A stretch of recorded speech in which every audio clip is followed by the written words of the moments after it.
Hello. I had a little bit of a break from filming content because unfortunately I was online bullied and it really messed my head up. I started posting a bit more content to my YouTube channel because I was trying to make myself accountable because I have a number of medical conditions and mental health conditions that make exercise really, really difficult. That's not an excuse. It's actually something that I am in talks with my doctor and my psychiatrist about. So it's actually a genuine issue. So I was posting videos because I was trying to make myself accountable, and I use vlogging as basically a journal.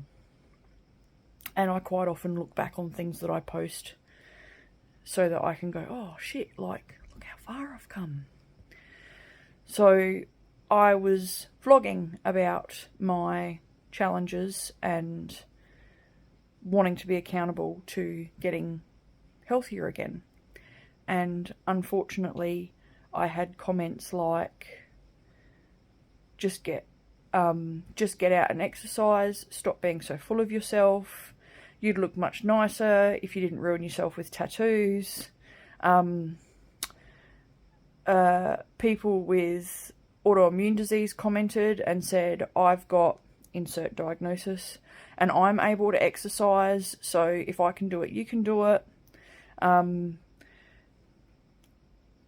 there were comments that I deleted that were just awful, telling me I needed to stop being lazy and all sorts of stuff.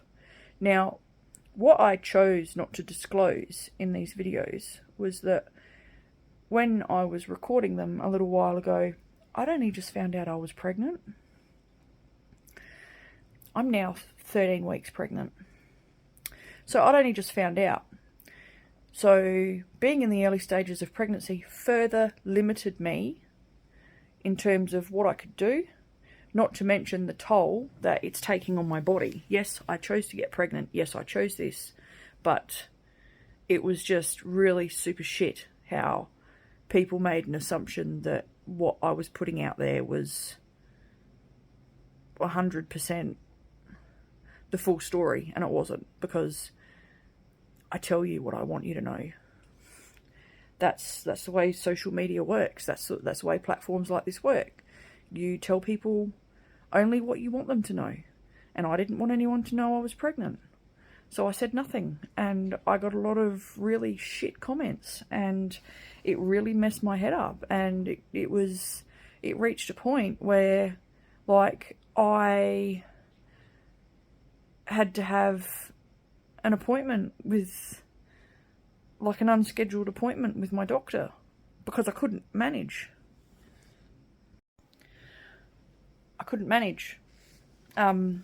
It was really messing with my head, the things that people were saying to me.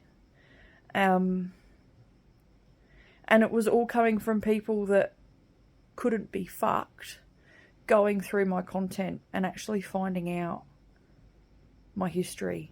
Because I've talked about my history. I've talked about my health struggles. I've talked about my, let's call it a near miss, a very near miss with unaliving.